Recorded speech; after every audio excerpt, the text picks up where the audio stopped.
Oh, now where did Billy go? I don't know what happened. Did you turn off your video? I don't think I did. Bottom left. It popped up the Zoom Help Center. Oh, for fuck's sake.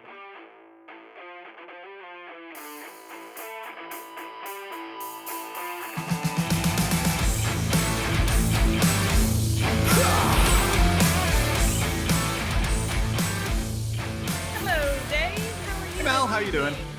Good. How you doing? Doing good. It's been a while. You've been a traveling man, and haven't seen you around. I know. I've been traveling, had a lot of family stuff. Went out to California, hung out with my mom and my sister, Nice. and then went to Florida, hung out with a friend there for just a couple days, and just got back this week. And now trying to get myself serious again about, getting back in shape, get my diet back going again, get working out, all this good stuff. So get back on the motorcycle as well. So tomorrow I'm actually leaving for a couple days of training. That's going to be really interesting. It's on a dirt track that's completely flat, and you're on motorcycles with street tires, and you're supposed to go as fast as you can. And so the whole thing is, what he's teaching is how to control a motorcycle that's sliding, basically. So if you look at those flat track racer guys, Right. what this is. And so apparently the skill translates up into all sorts of different things when you're on a motorcycle. So I'm really excited about that. Yeah, I mean, Nicholas, when he was 17, I think, we took him to Brakes, which was, that training course that they did down at the Atlanta Speedway, and they were in Optimas.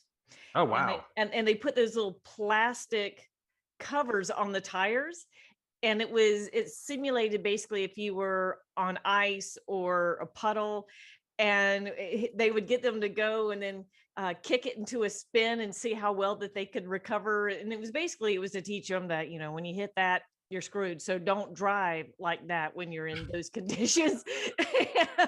But, kids don't know that until they feel it. And why not feel it in a safe environment? Have you seen my VinWiki video with my daughter? No. So that's exactly what it's about. It was that big ice storm, and we were coming back from her school after picking her up. And I'm thinking this is a great opportunity to teach her. She was 15, so I'm thinking this is a great opportunity to give her a driving lesson in ice. And so we found a parking deck, and I started having her do some figure eights, learn what it feels like to lose traction, and then of course I took over and I started doing donuts and started having fun. And then of course you did. And then now she claims that I said that she needs to do the donuts. She said she wanted to. I mean, in the video, we're telling two different stories. It's the most funny thing. If you look it up on VinWiki, it's something about I crashed my dad's Mercedes. Anyway, she did. She put it in. I don't know. I said, stay away from the walls, but she kind of got a little too close, and it just really kind of bucked and went straight to the wall of the parking deck, and just kind of crunched in the front corner of the bumper, and had to get that replaced. And it was kind of annoying, but anyway. But some people have that skill, and it's a great skill to have. Yeah. I mean, we were down at Silver Dollar Racetrack a few years back with the car club. It's just a quarter-mile racetrack in Reynolds, Georgia. Yeah. And we were down there, and there was a guy with a very smacked up Z06, and it lost traction, which will, when you're shifting gears and it, grabs. And so he was starting to slide sideways and going towards the wall. And he dropped down a gear and spun it, and he get it traction, and he caught it, and it got him away from the wall, and he straightened it out and kept on going. And we were like, wow. That's some bad skills right there. People who can drift are quite impressive. So, oh my gosh. But congratulations on the new bike. Well, thank you. And I'm really glad that you're back in town. I've missed seeing y'all handsome mug. Oh. And we need to all get together, the four of us, and real soon. It's been too long. But tonight is about something entirely different. Tonight we are welcoming Billy Sullivan, who, you and I have talked now several episodes about reinventing yourself. times are constantly changed. And if you don't change with it or before it, you're not going to make it. Life is just going to be difficult. So we've always talked about embrace change as much as everybody always hates it, but you have to embrace it and you have to learn how to master it. And Billy is of no exception at this. I mean, he has done it all. And and it's weird how we started here and ended up over there and everything in between. But he is truly, truly just amazing at reinventing himself and really giving it a go. Cool. Awesome. What's going on there? I mean, yeah, how are you there? Why are you there? Well, my wife and I, Holly, we have a house up in Woodstock, but we both work here in Conyers, and it's a 60-mile drive from Conyers to Woodstock every day. So you're talking about, well, one way. So you're talking about 120 miles a day times 5. And we just felt like a camper was the way to go. So we put a camper out here at the International Horse Park, and we stay here Monday through Friday and go back to Woodstock on the weekend. I think that's wonderful. That's really, really cool. What are you drinking tonight, Billy? Well, I kind of went redneck on you guys. I'm sorry, but I couldn't find any olives. I thought I had some here because if I like a martini. But I have no olives, so it is Coors Light tonight. Okay. All right. Fair enough. I've got cute little Egyptian crazy glass. Found this up in Dahlonega at an antique store. I figured it. Oh, absolutely. It matched. It matches. So my little ice cube there. I am going to whiskey it up tonight, or bourbon it up. Angel's Envy, one of my favorite bourbons. Absolutely. I have taste occasionally. I mean, I hang with you and Dave, so that says something. I don't What know. are you having, Dave? I don't know if it says what you want it to say. Well, that's true. That'd be a problem. Anyway. Wait, do I have to admit what I'm drinking right now? Well, you can admit to that because I think it's good for you. You're on a good program, but then you got to tell us what you're having for real. All right. So this is my dinner. This is my just a protein shake with a couple scoops of that peanut butter powder stuff, and then a couple eggs in there as well. So, but give me a few minutes into this thing, and let me get this down, and I'll maybe go pour myself another one, something else a little better. Well, you could always just throw a shot of Jack in that. I probably could. It'd be really good is Bailey's in this, considering it's already kind of chocolate. It'd be pretty awesome. That would be good. Yeah, I just bought some Bailey's Light the other day, Ooh. to watch the calories. Oh my gosh. If they could make like a low carb, high protein Bailey's, that would just absolutely dominate the market right now. Why not just have a Bailey's protein shake? There you go. Yeah. Take the pain away. Cover it all. Just cover it all. Well, Billy, we brought you on because I think you have an absolutely incredible story. I mean, your whole life, you have transitioned from one job and one experience to another. And quite frankly, all of your jobs have been an experience. And the one you currently have is no exception to that, but entirely different than how you started. Or is it? At times, no, it's a little different. Yeah. Right. So what was your childhood like? I mean, what was your upbringing? What made you you? Well, that's a deep subject. So I grew up in South Georgia, and I had a good childhood. I mean, everything was great. However, just before I was to graduate high school, my father was arrested for trafficking marijuana. He was a pilot, and GBI got him down in Bainbridge, Georgia, in a DC-3 hauling, I don't know, I can't remember, 2,800 pounds of pot or something. Whoa. But anyway, yeah. Anyway, so they're not like a trace amount. Oh, no, no, no, no. A little bit more, a little bit more. So in 1981, I was 17 years old. I dropped out of high school and I said, I got to get out of South Georgia. This isn't working for me. I mean, Melina, you're from, I mean, I know that you spent some time in Fitzgerald, Georgia. So you know Well, my how South parents, Georgia is. my parents grew up in Fitzgerald, but I spent 4 years in Vidalia, which Vidalia. is bad. Vidalia, yeah. So We always called it Vidalia. Vidalia. In Texas, we bought those onions and we call them Vidalia onions. But they're they're actually the best Vidalia. onions out there. It's Vidalia. Mhm. Okay, Vidalia, yeah. Vidalia. So anyway, I had to get out of South Georgia. So in 1981, I joined the Army.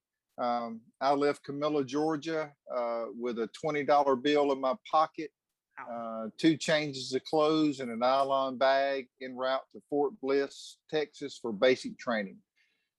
And you know, I just there was nothing in South Georgia. I mean, there's just nothing down there. I mean, especially back what, Not 40 back years then, ago. no. No. Or there's still nothing there now either, Well, sadly. yeah, Thomasville, which is nice. I bet they're doing so much filming and everything down in Thomasville. Well, City of Roses. I was going to say, what would people be doing if they didn't leave? What's the alternative down there at the time? Well, you would be working on a farm. Well, you would be a farmer Okay. if you had the land, or you'd be working on a farm, or Or a they have business owner, you know, the little small town business owners. Mhm. small business owner, or you'd be working for the big chicken plant down there. I think it's called Equity now or something. I don't know what it's called. But yeah, so there just wasn't a whole lot down there. And you know, at that point, my mom was raising 2 kids by herself. So I just felt like I needed to go out and go for it, do something. And it wasn't staying in South Georgia. Right on. Well, thank you for your service. No, well, thank you. Yeah. How long were you in the Army? 8 years total. I did 2 tours in West Germany, and I did 1 tour out in Fort Carson, Colorado. So what made you want to stay in the Army for that long? I mean, you must have enjoyed it. Well, I did, but after 8 years, I'm reaching that point to where I need to decide whether do I want to do something different, or do I want to stay in the Army and make it a career? Because once you get to that 10-year mark, you know, you're halfway to retirement. What do you want to do? Right. Unfortunately for me, Miami Vice came out in that time period, and I wanted to go be a cop. Well, back up. Wait, before we get all Miami Vice like, and Okay. I can totally see you in the pink cardigan wrapped around. I don't know about pink. Salmon. How about salmon? Okay, salmon. Okay. Okay. Well, Yeah. Awesome. So in Germany, where were Right. you in Germany? Well, I was my first tour. I was in a little village called Swabach, which was just south of Nuremberg, and beautiful place, nice duty post. There was only 2 units on that post. It was very small, O'Brien Barracks. It was by the Nuremberg Ring. Oh yeah, well, I mean, I saw one of my best concerts I ever seen was there in Nuremberg at Zeppelin's Field, where the Nazis had all of their parades at. It was these big white marble bleachers. I'm sure you've seen it on the Discovery Channel or History. But I saw Neil Young, Jethro Tull, April Wine, King Crimson. No way. Oh yeah. It was great. I mean, it was one of the best concerts I've ever seen. So, I mean, Nuremberg was a happening place. It was a pretty big town in southern Germany. It's got the Nuremberg, I'm saying it wrong, ring, where they will take the supercars out on and get them up to like 250 or whatever. Absolutely. Yeah.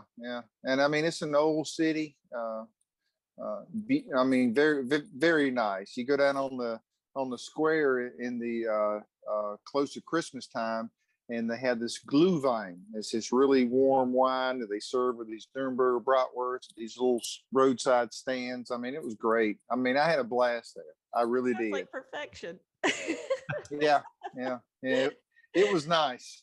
Yeah. I mean, so, but why were you there? What was the American Army doing there?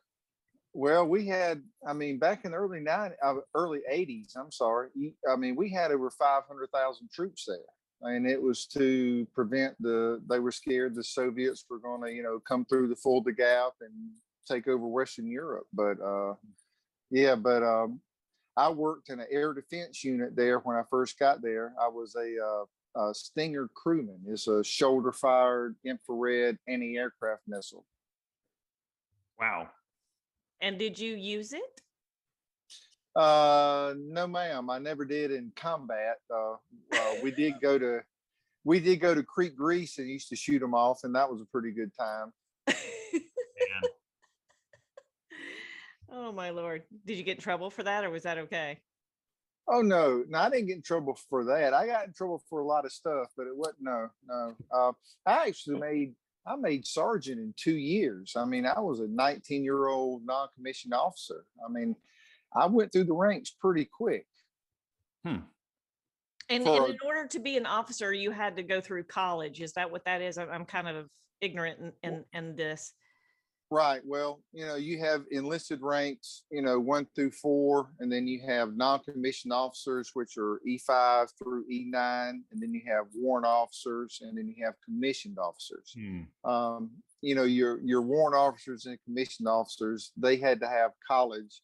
Non-commissioned officers, you didn't have to. You were considered the backbone of the Army. You were like the frontline supervisor. That's cool. Wow. Cool. So any crazy story? Because I know you've got to have some crazy Germany stories. Come on. Yes. I mean, I've got some crazy stories, but I don't know if I want to talk about them on here. State Department's not going to allow him to discuss these things because of it's just us at the bar. Potential embarrassment and yeah. It's just us at the bar. Yeah. Yeah. I had a good time there. I mean, there were a lot of good people. I mean, we had a shooting club, the Mainz Wiesbaden Practical Pistol Club, and it was at an American shooting range. But we would let the German police come in there and German civilians come in there that could legally own firearms, and which is a whole different story. But I mean, I met some really cool people there. One of my best friends, his name was Dieter Gabel, and he was an officer with the Bundesgrenzschutz, which was the German border police. Oh. Yeah. And I even had a friend of mine that worked with GSG-9, Grenzschutzgruppe 9, which is one of the best anti-terrorist teams that the world's ever seen. I mean, they modeled themselves after the SAS. The Special Air Service in Britain or England or UK. I'm sorry. I want to get it right. I don't want to say something wrong. The UK. So I should have read this before getting on with you with this information. I would understand better. Yeah. We've had this book forever. This was Kurt's father's book, and we've always said, yeah, we should learn German. Yeah. 9. So you were there, you said 8 years, and then you went to Colorado. Well, I was there first for 4 years. Then I went to Colorado for 18 months. And then I came back to Germany on my third tour and finished it up. My third tour, I was actually in a town called Ingelheim, which is close to Frankfurt. We were right there on the Rhine River. In the Mosel district where they had all that great white wine. I mean, it was a good time too. Was it the Gewürztraminer wines or whatever? Well, I mean, I like the Rheinhessen, Mosel, and then I can't remember that. Ooh. There's the Pinot Gris, which is good. Yeah, but there's another one that's it's like a dessert wine. The Rieslings. That you got Riesling. I mean, yeah, Riesling and but the Gewürztraminer is the sweetest I've heard. Oh, there's something sweet. Okay. I know. Or strawberry wine, Erdbeerwein. Yeah. I mean, that was in South Georgia, we called that Strawberry Hill or Tickle Pink. Or Mad Dog 2020, Boone's Farm. There That's you go. right. That's right. Man, 16 years old and a fake ID, buddy. Those German kids don't know how good they had it, do they? Yeah, they don't. Yeah. They have no idea. It's what made me the person I am today. Hair is still the color. Right. You know, I'll tell you one story. We were in Bingen, and in the town of Bingen, they make Asbach Uralt, which is a really famous German brandy. And we were there with our German partnership unit. And after 2 or 3 days of training, they actually took us to the Asbach Uralt distillery. And we went through there looking at everything and blah, blah, blah. And so at the end of the tour, they take us down into the cellar, down into the basement. And they're like, here, drink as much as you want. Here you go. So I wound up That sounds like you were about to be shanghaied into piracy. Yeah. or lose a kidney.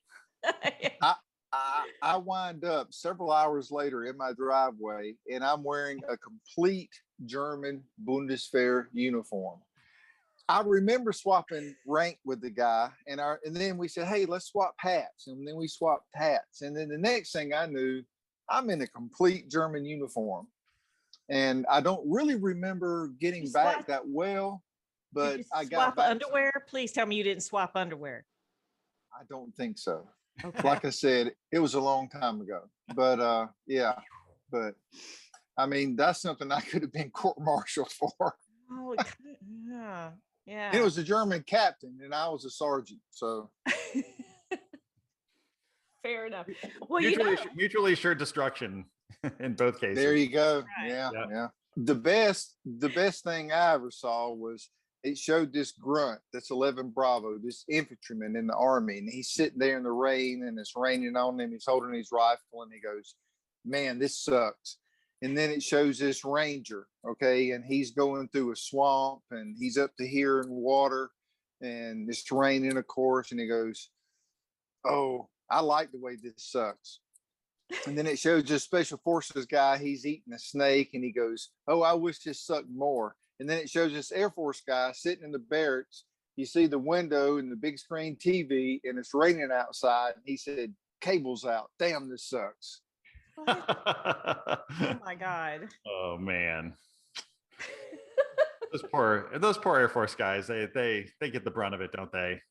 Oh wait, Space Force is next, because the Air Force is gonna start breaking on the Space Force. It's just a matter of time.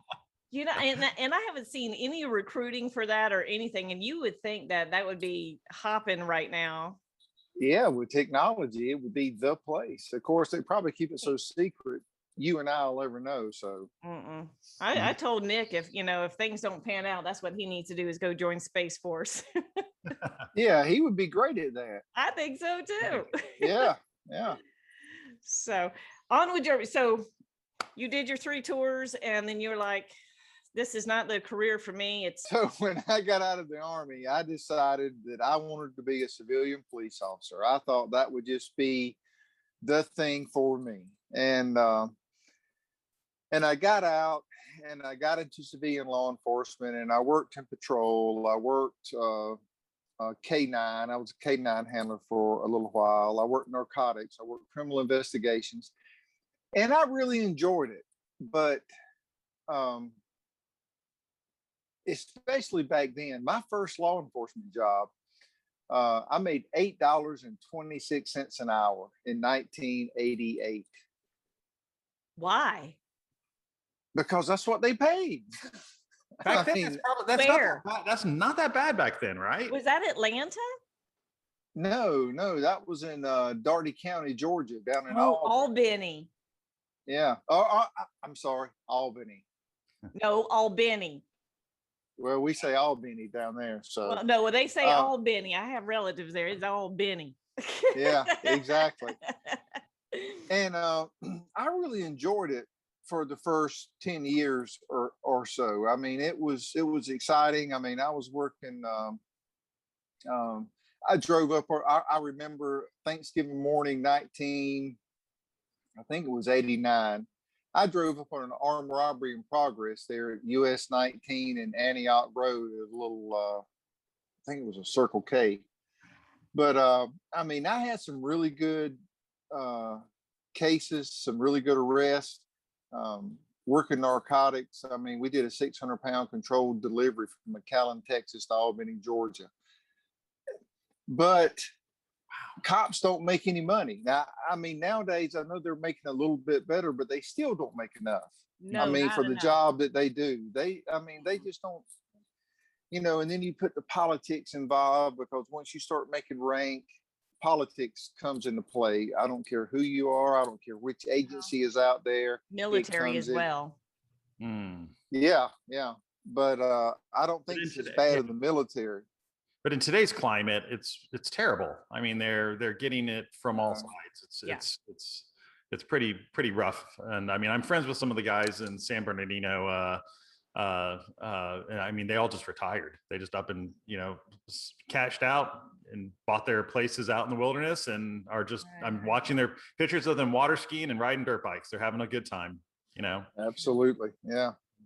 I tell you what, I mean, I get a lot of it because I get very nervous if I get pulled over for speeding, and it's been a while, but when I get, the last time I was pulled over, you know, you pull out your 2 forms of ID. Well, you know, I'm in the HR recruiting world. And so I pulled out my driver's license and social security card, because that's the 2 forms of ID I asked for. He's like, "Ma'am, why did you hand me this?" And I'm like, "I don't know." But you never know. You never know what they saw that morning, or maybe they're coming off their shift, you know, from doing an all-nighter. You don't know what they've seen. You don't know what they had to deal with. You don't know if someone died in their arms. You don't know if they were dodging bullets. You don't know if some drunk redneck was taking a swing at them because, "Hey, I can't have her. No one can have her," you know, bullshit. You don't know. So I'll tell you what, you couldn't pay me. There's not enough money in the world. I mean, especially love 'em. now. God Yeah. love 'em. I mean, especially now, these guys that are hanging with it, I mean, they have to be really dedicated, because everyone's against them. I mean, come on, look at if I get too political, tell me now. But I mean, look at Fulton County with Paul Howard charging Garrett Roth, I mean, with murder. I mean, come on. That wasn't a murder. That was Garrett Roth doing his job, and he did it right. And look at the price that he's paying now. I think in the long run, he's going to win this thing, and he's going to be one of the richest men in the state of Georgia. But I know Garrett personally, and that's not what it's about. The man was doing his job, and he got maliciously prosecuted, in my opinion. Right. To be honest with you, I haven't followed the story much, but he won't, if he wins, as you're saying, he will not be the richest man in Georgia, because he'll take that money and he'll get the hell out. He'd be smart. Yeah. Yeah. But you know, the sad part is, where is he going to go? Bahamas. Well, I mean, Grand Cayman. Yeah. I mean, I've got places, Cuenca, Ecuador. Yeah. But I mean, you've taken what the man wanted to do, what he was good at. And I mean, can you really replace that with money? And then there's always going to be a large part of the populace out there that thinks that he still did something wrong. And I don't think he did, but you know, that's my opinion. How long were you an officer in Albany? Oh, let's see. It was only a couple of years, because I made a pretty sizable drug bust, and I got hired with the Southwest Georgia Drug Task Force, which worked several counties down in Southwest Georgia, and worked there for, I don't know, I can't remember now, till 94, 95. And then I married a fellow law enforcement officer and moved up to Carrollton, Georgia, which is one of the worst mistakes I ever made in my life. But the move to Carrollton, or the marriage? Both. Okay. Both. Okay. both. Clearly And, before Holly. So yes, yes, yes, yes. Holly's great. She's outstanding. So okay, so you did this, and where because I'm intrigued about you training dogs. Where did that come in? Well, I wasn't really training dogs. When I was in Carrollton, I became a canine handler, and my first dog, his name was Norden, with the Carroll County Sheriff's Office, and a dog is the best partner you can ever have. I mean, he's got the spidey senses. He's got your back no matter what. Okay, dogs. So, like I said, I was a dog handler and with the Carroll County Sheriff's Office. It was a narcotics dog. His name was Norden. And progress goes on through law enforcement. I eventually go to work for the state, and I'm still not making the money that I needed. So I took on a part-time job at Church of the Apostles, a dog handler from city of Atlanta. He was in charge of security there, and he hired me. And things were going good, but you're working during the day. Now you're working at night, and on the weekends, I even had a part-time job at the Salvation Army homeless shelter down at 400 Lucky Street, and you can imagine what that was like. Oh, I can. But it was good part-time money. I mean, it was more than I was making as a police officer. Wow. And I got tired of being broke, and I started looking. I said, there's got to be something better out there. And how old were you at this point? Let's see, 40. Wow. Yeah, 40. And anyway, I found out about overseas contracting jobs, private security jobs, working overseas for the federal government. And all right, stop right there. Whoa. This group is kind of a rival or whatever, because I know you guys make fun of each other with Blackwater. Or is it Diamond Core that you guys? Well, you had Dynacore, you had Triple Canopy, you had Blackwater, you had Custer Solutions. I mean, they were probably, I know of at least 50 different private contracting companies that were working for the federal government. Explain to our audience exactly what this is. Okay. A private security contractor is someone that works for the government, that goes into hot zones, Iraq, Afghanistan, Bosnia, and they provide certain services, and they provide everything from carpentry, electrical, plumbing, vehicle maintenance, security. And when I say security, that could be anything from guarding a gate at a base to VIP protection, K9, explosive detection dogs. Like when I was in Iraq, one of the requirements was you had to be from a native English speaking country. So we had a lot of people from South Africa. We had a few people from Britain, New Zealand, Australia. So, every contract has different requirements on what you have to be, ages, where you're from, like I said, native English speaking. But I noticed he didn't say Canadians, just saying. Yes. Oh, no, we actually had a French Canadian, and he saved my butt one time at Charles de Gaulle Airport. Yeah. Cheers. Yeah. Yeah. No, I was wondering, so if guarding, it sounds like, guarding a base, why don't they have our military guard the base? Well, because they have to pay them benefits, and they take a private security contractor. You don't have any benefits. You don't have any retirement. You make a shit ton of money, though. Exactly. But they don't even give you medical care unless it's an emergency. Mm-hmm. Okay. I had a dentist in Bosnia work on me, and I'm telling you, you really hadn't experienced life yet until you've had dental work done in Tuzla, Bosnia. Oh man. Yeah. but it's cheaper. I mean, they can take a private security contractor and they can pay him $120,000 a year, and it's still cheaper than if they use people that was in the military. Really? Because yeah, when you add in benefits, retirement, and medical care, and all this stuff, and a lot of people go, oh, it's great tax-free money. Well, it's only tax-free money up to the first 90,000, and then you have to be out of country for 330 days out of the year, I think it was. I mean, it's been several years ago now, but it's not totally tax-free. Just your first 90,000 was tax-free, and then everything after that you had to pay regular taxes on. Wow. Yeah, I mean that's what you were having a back and forth with my black letter buddy that then went to Dynacor. Right. And y'all were ribbing each other, but man, that's a 6-figure job.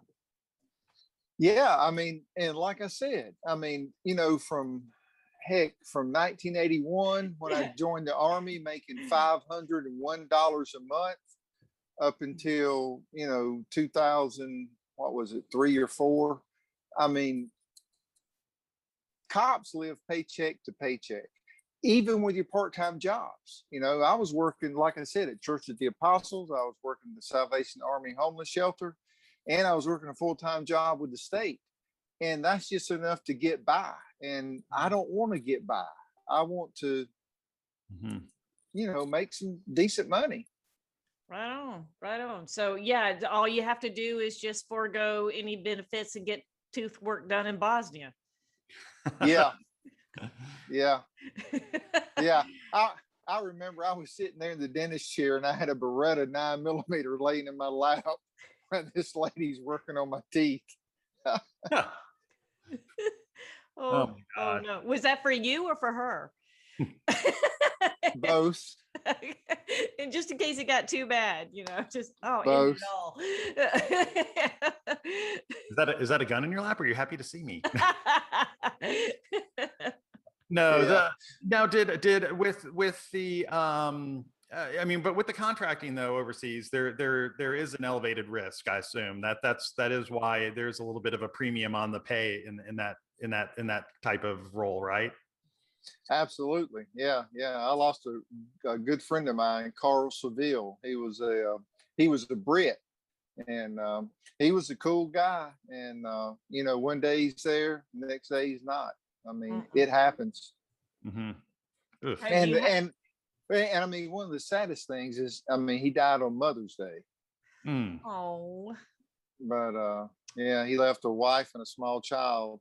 He was married to a German girl up in the northern part of Germany, and there's a reason they pay you what they pay you. Wow. Tell me about your close call with your Canadian friend. Oh man, I bought a $1 hijab. Okay, and it was in the Palestinian colors. It was in black and white, and I use it as the scarf. And we're flying back home, and we're going through Charles de Gaulle, and I'm standing in line, and these 2 French cops walk up to me because I'm wearing this thing as a scarf, and they start talking to me in French. I don't know French. I mean, I know Je m'appelle Billy and I mean a few little phrases, but and anyway, this French Canadian guy that I'm with, he was working on the same contract that we was on, and he started translating, and they wanted to. I mean, they thought I was Palestinian or I supported the Palestinians. I don't know. I use it as a freaking scarf, but they pulled me out of line and questioned me for probably 30 minutes about wearing that stupid I don't support the Palestinians. I don't know any Palestinians. It was a scarf. I paid $1 for it at the Al Rashid Hotel in Baghdad, Iraq. Are you sure you're not in the Orlando airport? No, I was in Charles de Gaulle in Paris, Same France. thing. Oh my gosh.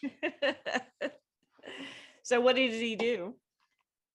Oh, they just asked me a bunch of questions. I had to show them I had an embassy ID, and and a US CAT card, and I showed him all my documents. And Yeah. of course, I can't even remember this guy's name, this French Canadian, but he was translating with me for me. But I'm very glad that I had him.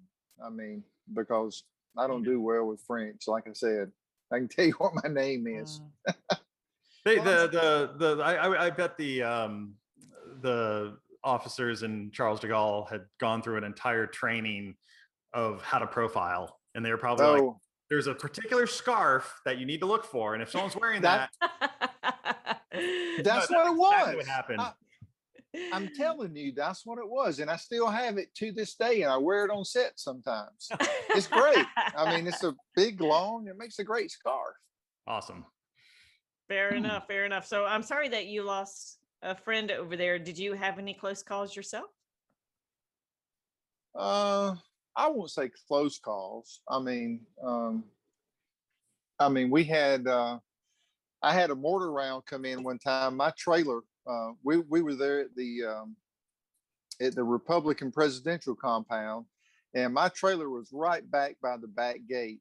And we had a water truck waiting there one time, and I think it was a 107mm rocket came in, and it took out the truck right there at the gate. And that was pretty close. It was, I don't know, 50 meters from my little trailer there. We had It's close. That counts as a close. That counts as a close. I love how you're downplaying it. Like, well, not really, but you know. I mean, if that happens in the blew a state, truck out 50 meters from me, so yeah. Wow. But yeah. And that's the mindset you got to have. Yes. You know? Stuff happens. Yep. Mm. I mean, I nearly, Mel, I might have told you the story of how when we were vacationing in Bali in 2005, it was on the anniversary of the really terrible nightclub bombing in Bali.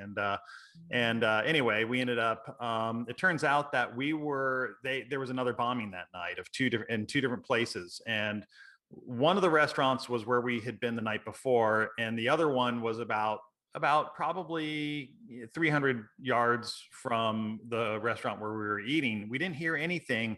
All that happened was the town just went kind of dark, and the restaurant we were at, just the service was terrible, and we had no idea what was going on. But until we walked out on the street and everything was dark, and it was just a weird vibe, and I still couldn't piece together what had happened. Wow. Until literally the next morning, I get a phone call, or not a phone call, but just a text message from one of my colleagues back in China. And he was asking, he said, "Are you guys okay?" And it was like, at that point, it was like, oh my gosh, I turned on the news, and sure enough, CNN is just showing, this, chaos and making it look all horrible. And like, we were right there, and it was just isolated to one little tiny space. And it was interesting because my takeaway from it was, even if we had been in the restaurant, the fact that there was only, I think, one casualty in the restaurant besides the bomber, it's like, okay, the probability. They weren't very good then.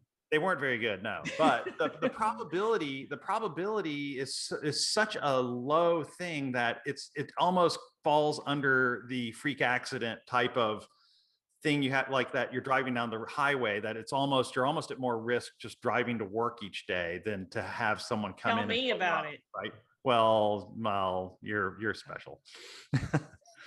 But I mean, that's sort of, I don't know, Billy, if did you have a takeaway like that at all from having close calls like that? I mean, I mean, some people, my wife was the opposite. She it freaked her out. She felt like the world was more dangerous. I actually felt like my statistical models that came from this thing of, if I was even in the restaurant, I'm still statistically pretty safe. I don't know. Did you have any takeaways from that? Well, I mean, it's just, everyone's got a destiny, I think. And you can use common sense to try and stay out of situations where you might be in a dangerous place. But when you're in a dangerous place, you just got to kind of accept what happens.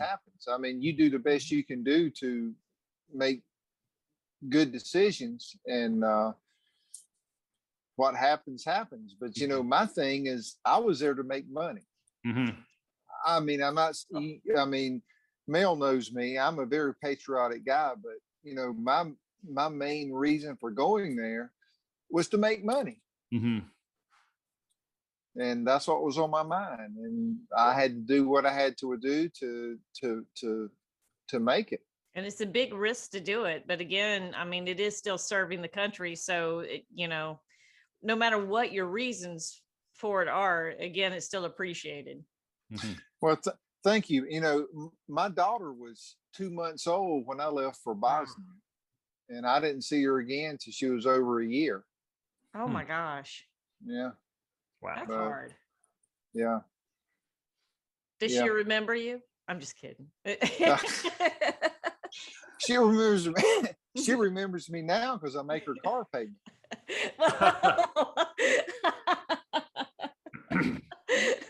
Touche.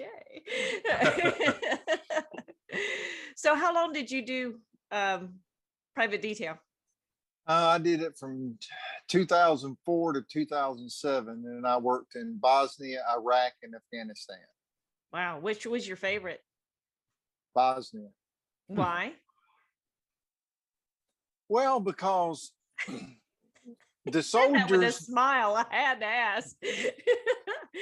well, like the soldiers, they couldn't go downtown, but the private security people, we could go into Tuzla, and you could have a steak and a Cuban cigar. If you had the money for it, whatever you wanted, you could get in Bosnia. I mean, it was like the Wild West kind of. And it was not near as dangerous as Iraq or Afghanistan. I mean, there was some horrific stuff that happened there, but it was really back during the war, and I was there after the war. I was there in the S4. I'm trying to think, stabilization force. So it was after all the fighting, but it was still a pretty rough place. But you could go downtown and you could enjoy a good meal, some good bourbon, a Cuban cigar. I mean, no drinking in the Middle East. Well, that depends.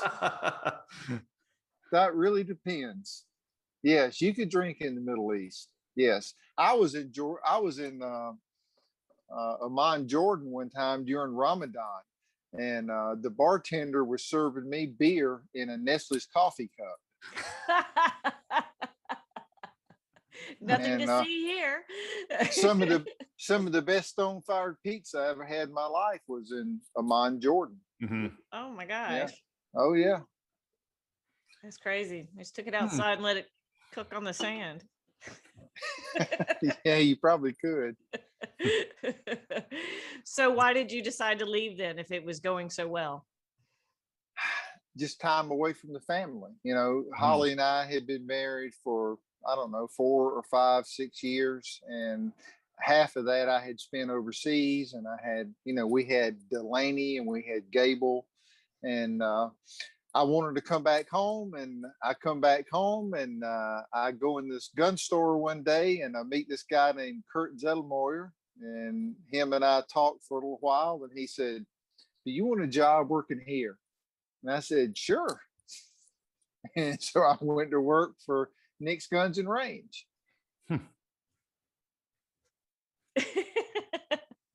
Yes, and definitely one of the best employees they ever had. Oh, I don't know about that, but yeah, I tried. You had a couple of run-ins there. Wait, yeah, I mean, some customers would just get irate. So yeah, I mean, and so, but you went from really good bank to Nick's Guns and Range, which is pretty much what you used to make. Right. Yes, I did.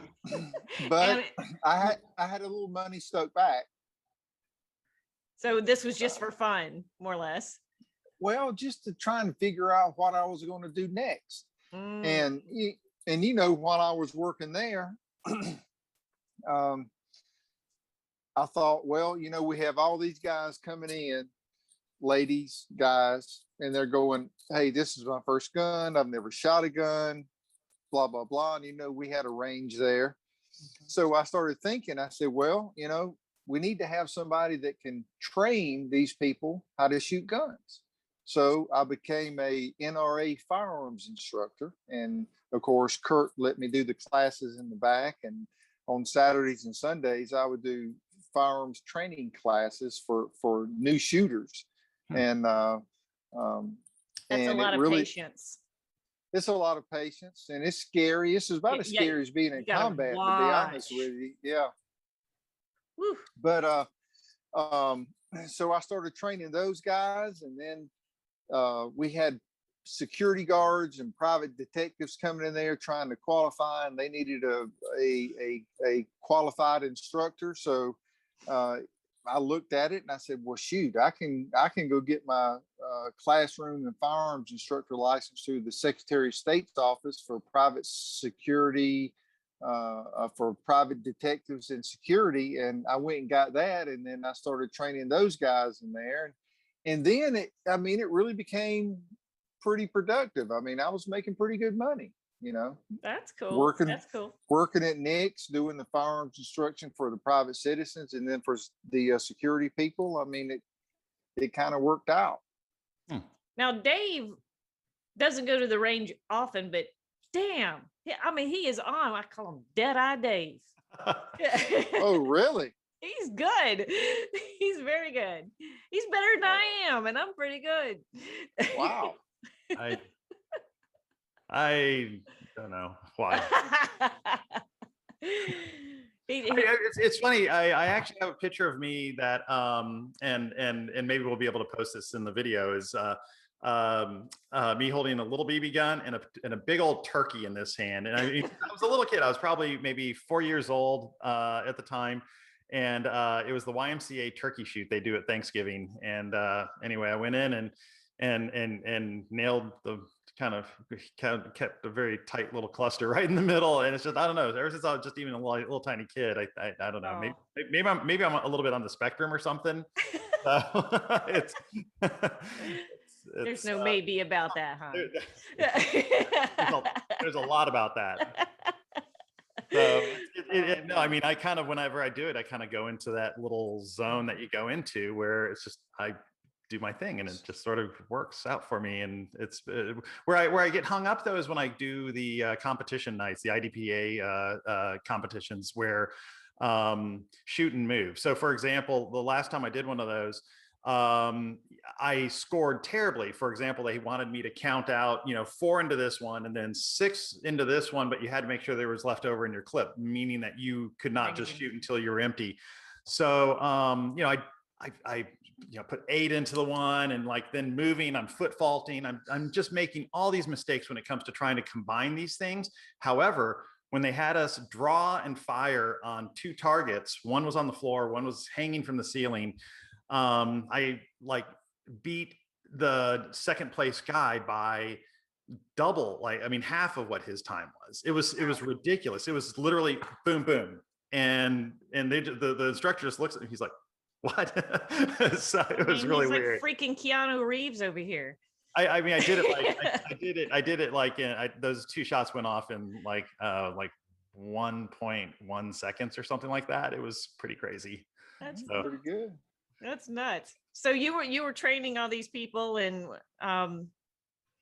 so again, from there it sounds like you were relatively satisfied, and then you changed it up again.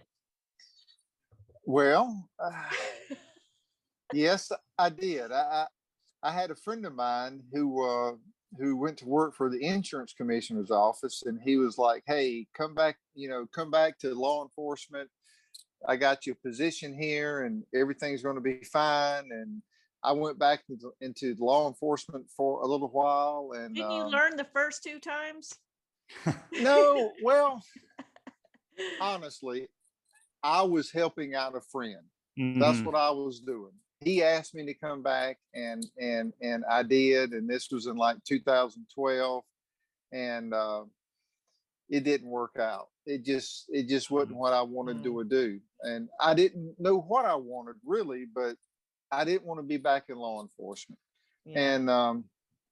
And I can't remember if I saw a commercial or heard it on the radio or something, but it was about advanced EMT school. You could go to this school out in Temple, Georgia, become advanced EMT. And I was thinking, that might be interesting, so I went to advanced EMT school. I went out there, Temple, Georgia, driving out there every day. And of course, the first day I walk into the classroom and it's full of a bunch of kids. And I'm talking 18, 19, 20-year-old kids. Okay. And there's one girl sitting in there and she's close to my age. So that's who I go sit next to. And she has since became one of my best friends in the world. Her name is Michelle Oldno. And anyway, we're going through class and we're into it 3 or 4 or 5, 6 weeks. And I'm not having that many problems with it, but she's struggling. And she comes up to me one day and she says, "Hey, I'll make you a deal." I said, "All right, I'm listening. I'm all into deals." And she said, "My husband works in the entertainment business, and he's a prop maker.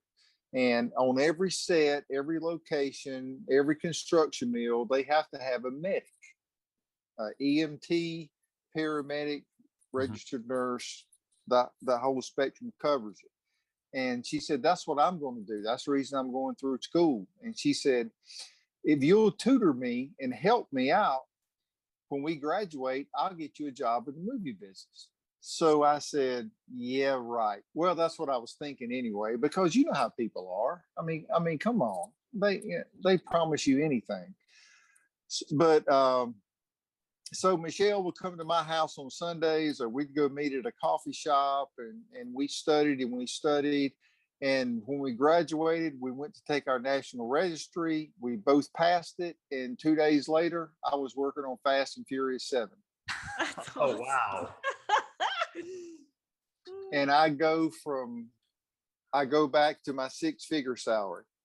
And I can't believe it. I can't believe that they pay an advanced EMT 6 figures a year to sit on set and pass out Band-Aids and aspirin. I mean, every once in a while, something big happens. We had an incident happen Monday, heat stroke victim. And that's a life-threatening situation, but those are so far and few between. Normally, I you don't know. sit That around. happens to me every day, July and August of every year. I don't like the heat, y'all. Sorry. I dig it. Yeah, me either. Wow. Me either. Were they okay? Oh yeah. He got out of the hospital this morning. Yeah, Oh, so yeah, he was fine. wow. How But, do you treat that? What do you do? Well, when your body stops sweating, that's when you're actually in heat stroke. So, the big thing is getting fluids in them, starting an IV. Just use normal saline, get some fluids in them, get them transported to the hospital. And, that's what my main job is. I mean, I get them stable. And if it's go to the doctor, then we'll have a teamster in a van, transport them up to a doctor's office. Or if it's an emergency, then we call an ambulance and we treat them and keep them stable until the ambulance gets there. And then we load them up on the truck and they take them to the hospital. What other movies have you done? Oh, let's see. Fast 7, King Bolden. Let's see, TV shows was Sleepy Hollow, The Resident. I worked on 1517 to Paris, The Mule, Red Notice, Shazam 2. And I'm sure there's probably some others I don't even. Wow. There was a Shazam 1? Evidently, because it's a 2. I never saw 1. I dig these people that I work with on the Resident. I mean, they're good people, but honestly, I've probably never watched more than one. It's maybe 2 episodes. I mean, I watch them make it, so I don't have to sit there on the television and watch it. And it's Hollywood magic, okay? So some of it's accurate and a lot of it's not. Right. So has there been anyone famous you've had to Band-Aid or give a pop a Tylenol to? Oh, there's been a few actors I've actually hung a bag on because they were hung over. So you put a bag of saline in them and they're better. That's it? Just the loss of the salts and fluid? Yeah, I mean, that's what a hangover is. Mm-hmm. I mean, you replenish the fluids and you don't have a hangover anymore. I did that in Mexico, Mel. I remember you telling me about Yeah. that. That's right. It was awesome. My hotel, I mean, it was an all-inclusive place that had like all the liquor you could drink, and it, kind of a good party vibe. But they had a card in the room for hangover cure, and by about the 5th day there, I was like, I'm going to use this. This sounds like a good idea. He pumped it full of like vitamins and all sorts of really good stuff, and oh my god, Absolutely. it literally just I was back. I mean, actually better than I had been even the weeks before. So it was yeah. I feel ripped off because I mean, my favorite beverage on the planet is water, and I drink it all the time, a lot. Got some right here, and I mean, I go to bed with a full glass. I wake up in the morning and it's empty. So I'm even drinking it through the night, and I get up and I have water, and I have my vitamins and CoQ10 and liquid Q all and turmeric. And I mean, I have all these things. I will still occasionally get a hangover. Well, what am I depleted in other than brains? Clearly, I don't think it's about being depleted. I think it's about the quantity.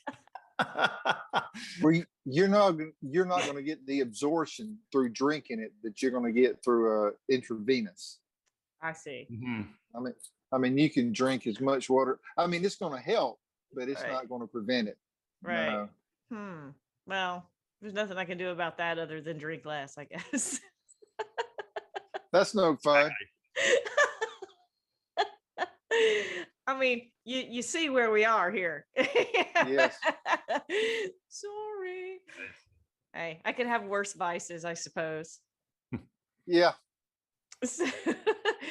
So what do and you actually skipped one of your big adventures. You were, or at least were up until very recently, a skydiving instructor. Well, I wasn't an instructor. I was a coach. Oh, I see. So the different levels is coach, AFF instructor, and then tandem instructor. So I wasn't an instructor per se, but I was a coach. I would take new skydivers up and coach them out the door.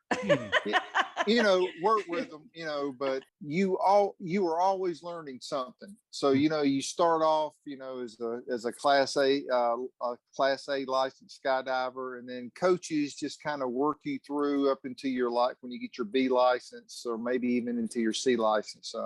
But you're not an instructor per se, you're a coach. I see. And so, Dave, when you and I were talking about jumping, you, me, and Jeannie.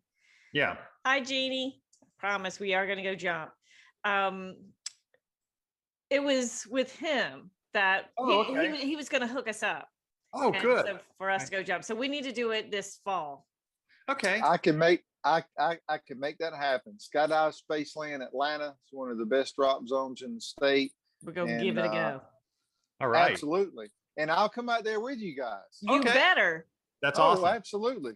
Let's do it. Let's do it for sure. It was interesting. I was coming back from riding one day, and I was looking at my map because I was trying to take some back roads, and all of a sudden I ended up at this school out in it was near Rockmart. That's it. That's where there's two out there. You have Skydive Georgia and Skydive Spaceland. Skydive Georgia is over at the Monroe Airport. Oh, no, Okay. no. I'm sorry, not Monroe. Cedartown Airport. Oh, okay. And then Spaceland is over in a cow pasture across the road. It's on 26 acres. They got a little grass strip out there. Okay.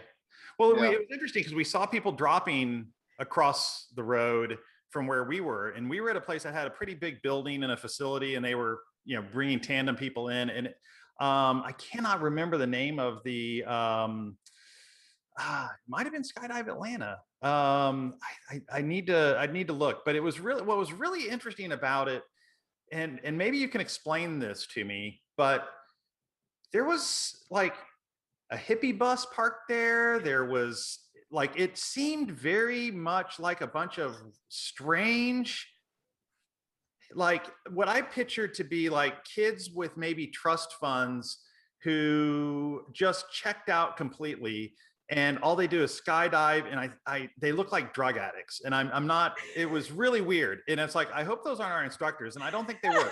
The guys who were coming down in the tandems, I mean, they seemed like they were on it, and they seemed like they were pretty sharp. But this other crew that was sort of hanging around and doing this other stuff, I was like, what's up with this crowd? It's kind of a weird. It was a weird dichotomy. You had your tourists who are coming there to jump for the first time. You had your, I think, instructors and the people running the business. And then you had this other crowd that was like a bunch of hippies. It was really weird. That's Billy and his Hollywood crew.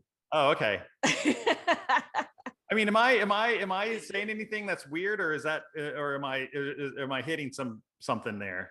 You summed it up perfectly. I mean, they're like surfers, kind of. I mean, they're kind of like surfers. They are free spirited. I mean, living in tents. That's how they afford it. Yeah. But you nailed it. I mean, you just described the skydiving community. Okay. Absolutely. I mean, wow. That just sounds like what was that movie with Keanu and Point Break. Point Break. That's it. Yes. Surfers and skydivers. That's right. Yeah. They're unique people. That's the best way I can explain it. Yeah. I just want to try it. I've wanted to do it ever since I was a little kid. And you've got to. I know. And my parents wouldn't let me. And then when I was old enough, I couldn't afford it. And then I got married and had a child. And then it was like, it's time. Yeah. And now he's grown, so I don't have to worry about checking out on a toddler. There you go. This thing, Mel, we'll make give it a. I mean, what better give it a go than jumping out of an airplane? We got to get a GoPro. Yeah, we'll have them do the filming and all the other stuff, and we'll come back and that'll be just a special feature on this channel. It'll be great. We gave it a go out of an airplane. I think so. Now, so Billy, if I went, could I tandem up with you, or do I have to go with one of the instructors?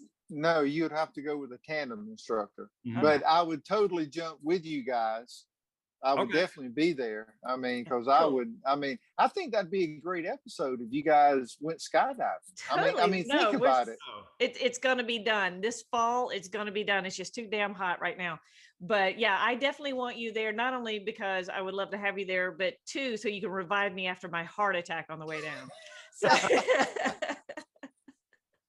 I could do it. I got you. Awesome. I'm in good hands. Well, let's end with, I want you to please, because you have such an interesting life. You have gone through so many changes, and for different reasons. But I mean, it's clear from everything that you're saying that, I mean, your heart's in the right place. You are a true patriot American, and you do have this air about you, and it's in your blood to be protective, and even if it's just passing out a Band-Aid for $1,000. My takeaway from this has been great. There's the sort of the message I was hearing through this is that you can, at any time, you can change your mind, and if you are willing to do the work and willing to try to learn something new, you can make a living and make something happen. I mean, and not just make a living, you can. So and to piggyback off of that, Dave, I mean, because you make a very good solid point. It was kind of where I was going, but you did it better, is that there's not just one avenue. No. You can do many things with that talent you were given. Mm. Well, to me, it's all about opportunity. Everyone's got the same opportunity. Okay. So when you see something, I mean, if you want something, if you want to make more money, you can do it. You just got to figure out which way you want to go. And sometimes stuff drops in your lap. I mean, I knew they filmed some stuff here in Georgia, but I never knew it was as big as it actually is. And I meet one girl in EMT school, and she turns out to be one of my best friends. Yeah. She gets me into the business, and I'm doing okay. I mean, I'm happy.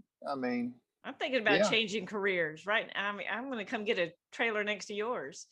Oh, there's room out here.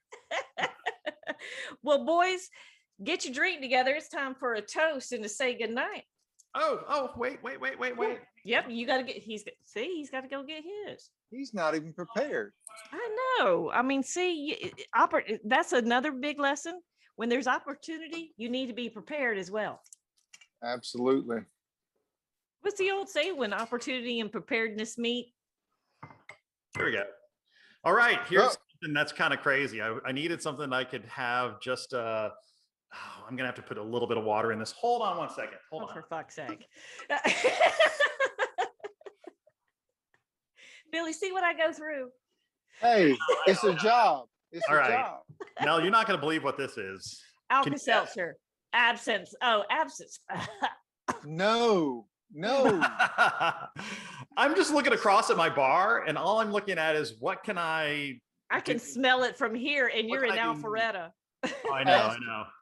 Ask Holly about the night she drank Asmith when we were in Budapest, Hungary, because she'll tell you a good story. Yeah. Oh, wow. Okay. Maybe we should get her on and just have an episode on that. Kurt loves absinthe as well. And he brought it home one time, and the entire house just smelled like burnt licorice. And I was like, oh, hell no.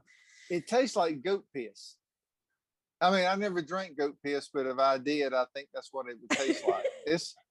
It's horrible. It's horrible. There you go. Cheers to that. All right, boys. So have we got our verbiage together? Everybody remember what our toast is, and you in the audience, you know the drill. Doesn't matter where you've been or who you know. Pick up the courage and give it a go. Woo! That's it. Thank you, everybody, for joining us. I want to thank our special guest, Billy Sullivan, for joining us tonight. Thanks. We'll be back again in a couple of weeks for another round. So belly up to the bar. Come and join us. And until then, take care of yourselves. We love you. I've been Melina. I'm Dave. And this is Billy. Take care. Give it a go, everybody. Bye. Bye-bye.